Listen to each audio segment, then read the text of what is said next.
Dice, pero al indagar, un accionista de ellos vino al país, puso una aseguradora y ahora ellos brindan el servicio, quitando cobertura y las siguientes cobrando, y la siguen cobrando igual, dice. Otra excusa es que la carta de envío o de aviso que ellos dan cuando aprueban los préstamos dicen que no tiene validez.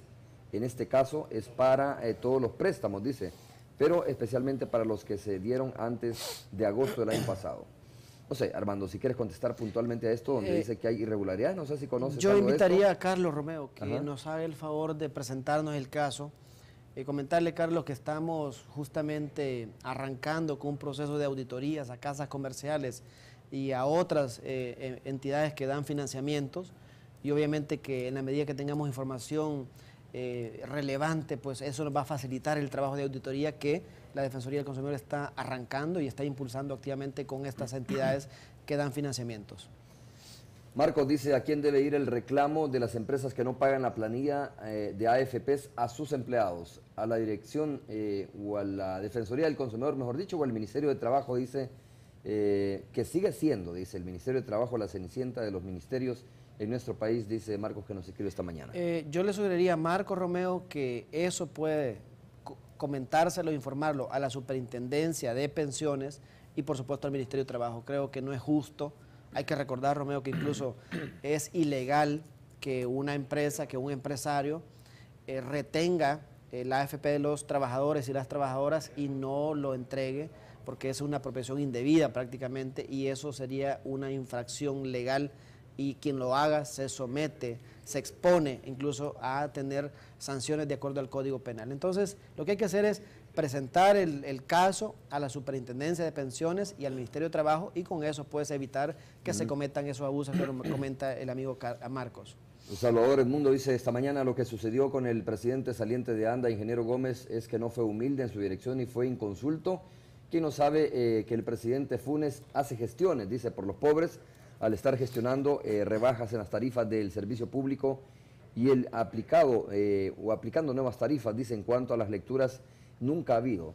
Si hubiera lecturas reales, mientras no exista una supervisión en sus lecturas, como lo sugiero, ubicar zonas, por ejemplo, de lecturas al azar, dice, y hacer relecturas para chequear y que el usuario firme el rechequeo. En cuanto al consumo por metro cúbico, es obvio, hay que hacer una econometría profesional y sin pasiones para que arroje buenos resultados, dice.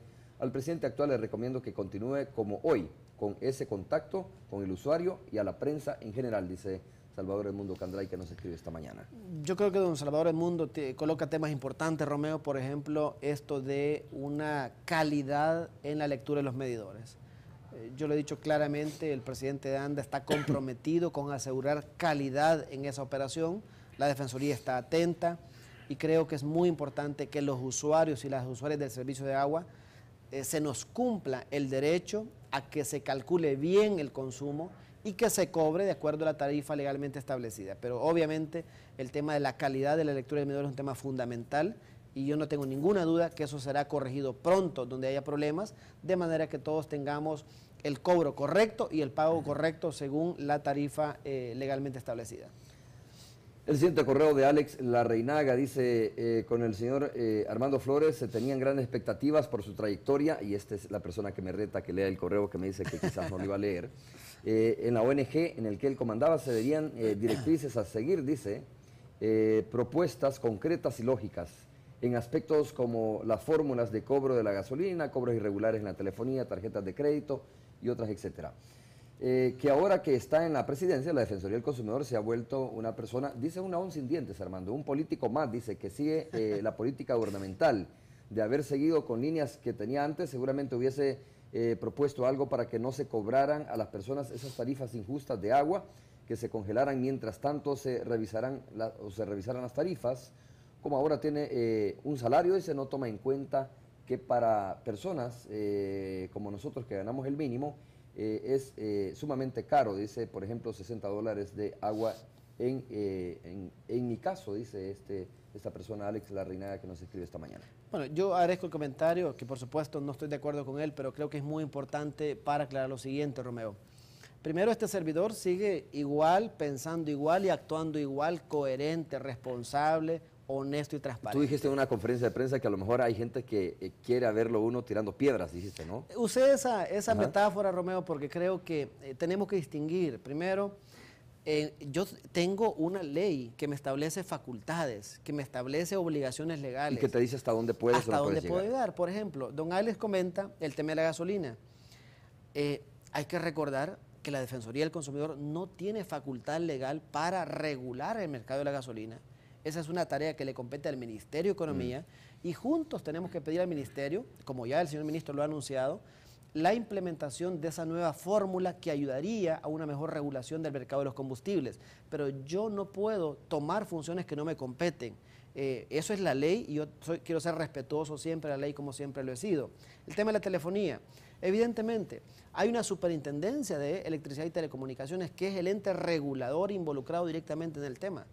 Y yo no puedo quitarle al señor superintendente la facultad legal que él tiene. Yo he dicho claramente en el caso de la telefonía, Romeo, que incluso en el momento en que aparecieron propuestas, dije claramente que, bueno, está claro que el señor presidente de la República tiene la última decisión, él es el presidente de la República, es el jefe del órgano ejecutivo. En lo personal, desde nuestro trabajo en la Defensoría del Consumidor, creemos, y lo dijimos desde el 22 de enero, creemos importante que haya una rebaja en el cobro del cargo fijo de telefonía. Creo que esa es una realidad, está dicho claramente, y esperemos cuál es la decisión del señor presidente de la República en los próximos días.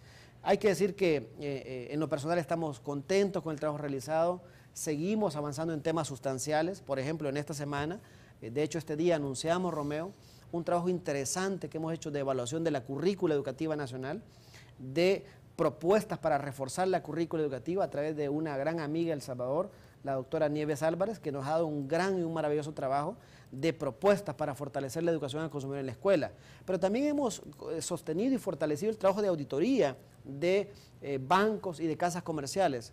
Estamos preparando un anuncio también pronto en el caso de auditorías a casas comerciales que tiene el claro propósito de dar la señal correcta. Este servidor, esta Defensoría del Consumidor no va a tapar el sol con un dedo, no va a estar dando señales equivocadas, hablando demagógicamente. Queremos ser responsables, serios, contundentes y firmes en la tarea que tenemos de acuerdo al marco legal que tenemos que ejecutar en nuestro país desde la Presidencia de la Defensoría del Consumidor. Bueno, estamos listos para hacer el enlace con la Radio 109. Saludamos a nuestros colegas de la radio, pero antes a nuestro patrocinador y más adelante leemos otros correos.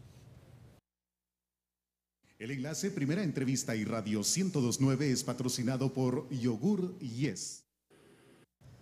Pencho, Aida, ¿qué tal? ¿Cómo están? Un gusto saludarles nuevamente esta mañana de miércoles. Buen día para ustedes. Bueno, detallazo, ¿no? Entonces, el problema es que si queremos credibilidad de la ciudadanía y colaboración en todo sentido, creo que tenemos que saber un poco más de qué se trata el asunto. Bueno, ahí estamos, ahí nos está escuchando atentamente Sí, Romeo sí, Lemos. sí. Estaba escuchando atentamente. Hola Romeo, buenos días. Es Salvador Samayoa quien está con nosotros hoy. Inconfundible la voz de Salvador Samayoa. Así es que un gusto saludarle a través de este enlace con la Radio 102.9.